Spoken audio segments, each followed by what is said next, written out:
बिस्मिल्लाहिर्रहमानिर्रहीम अस्सलामु अलैकुम वरहमतुल्लाहि वबरकातुहू। मैं हूं इमरान मलिक और आप देख रहे हैं आगाही विद इमरान मलिक। नाज़रीन करम, एक जानिब इमरान ख़ान नियाज़ी साहब का हकीकी आज़ादी नामी लॉन्ग मार्च है कि जिसने इस अज़्म का इजहार किया है कि हालात जैसे भी हों, वाक़यात जिस किस्म के भी रूनुमा हों,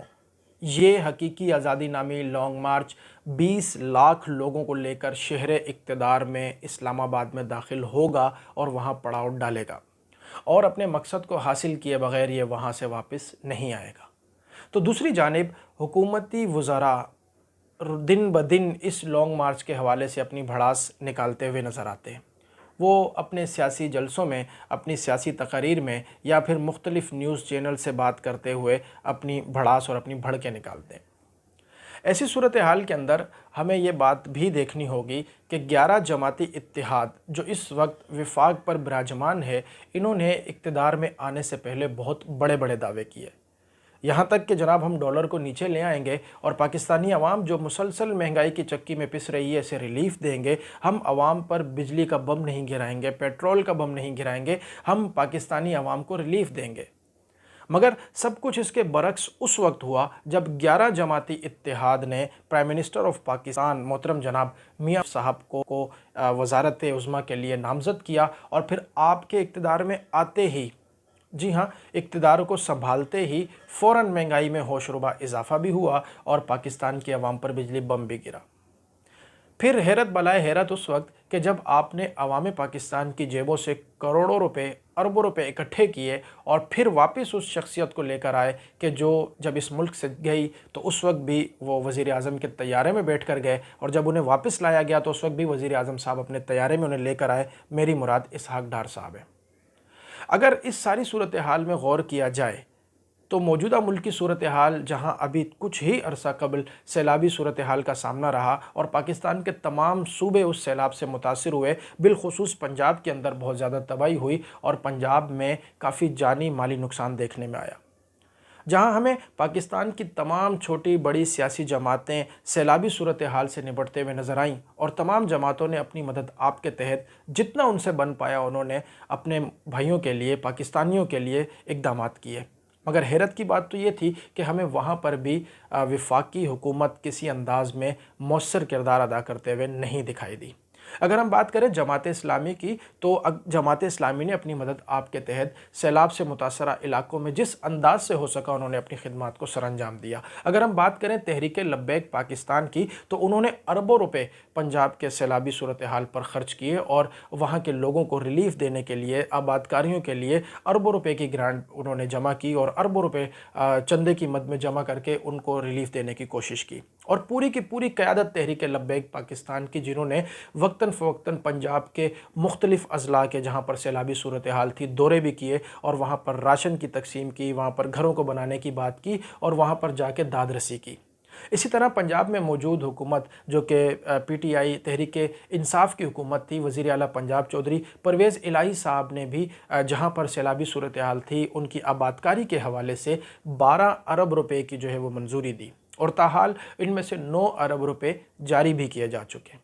इसी के साथ साथ ऐसे काश्तकार, ऐसे किसान जो 12 एकड़ से कम के मालिक थे, उन्हें फ़ी एकड़ 5,000 भी देने का ऐलान किया। बड़े किसानों के लिए 10 अरब रुपए की अलग मंजूरी दी गई। वो लोग जिनके छोटे घर, कच्चे घर जो है वो इस सैलाबी सूरत हाल से मुतासिर हुए, उनके लिए फ़ी घर 2 लाख का ऐलान किया गया और बड़े घर और पक्के घर वालों के लिए 4 लाख का ऐलान किया गया। यकीनन ये इक़दामात काबिल सताइश और खैर मकदम के काबिल हैं जिन्होंने ये इस तरह के इक़दामात किए। मगर ऐसी पूरी सूरत हाल के अंदर हमें विफाक किसी मौसर अंदाज में नज़र नहीं आया।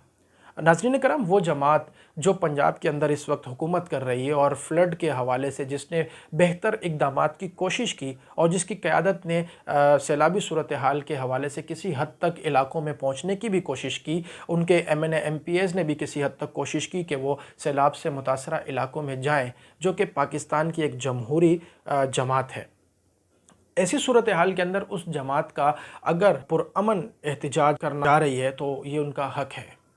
ये उनका राइट है कि वो पुरअमन तरीके से इस लॉन्ग मार्च को लेकर वो जहाँ इसको ले जाना चाहते हैं वो लेकर जाएं।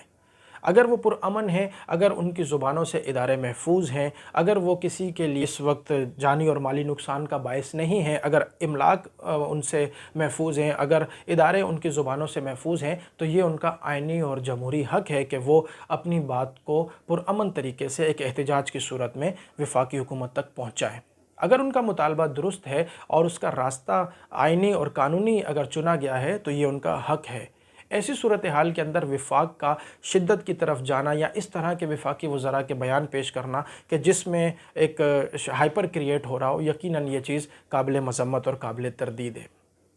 इस सारी सूरत हाल के अंदर हमें यह भी जहन में रखना होगा कि वो जमात जो 37 में से तकरीबन 29 इलेक्शन जो है वो जीत जाती है,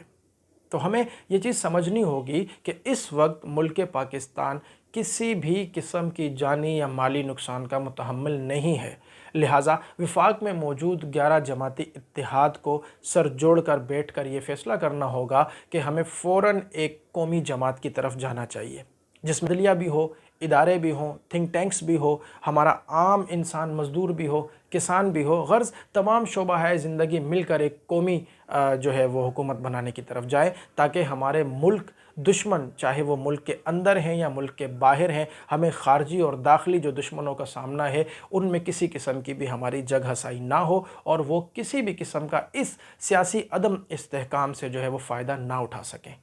इस वक्त ऑलरेडी हमारा मुल्क मुआशी अदम इस्तेहकाम का बहुत बुरे तरीके से शिकार है और ऐसी सूरत हाल के अंदर जिसमें अपोजिशन में मौजूद जमातें और विफाक में मौजूद जमातें दोनों अपनी अपनी बात को ठान कर बैठी हैं। एक जमात ये कहती है कि हम 20 लाख लोग लेकर इस्लामाबाद ज़रूर आएंगे और दूसरी जमात ये कहती है कि हम नहीं आने देंगे। तो ऐसी सूरत हाल के अंदर यकीनन अदम बर्दाश्त का रवैया बढ़ेगा, जो कि मुल्क व मिल्लत के लिए किसी भी लिहाज से दुरुस्त नहीं है।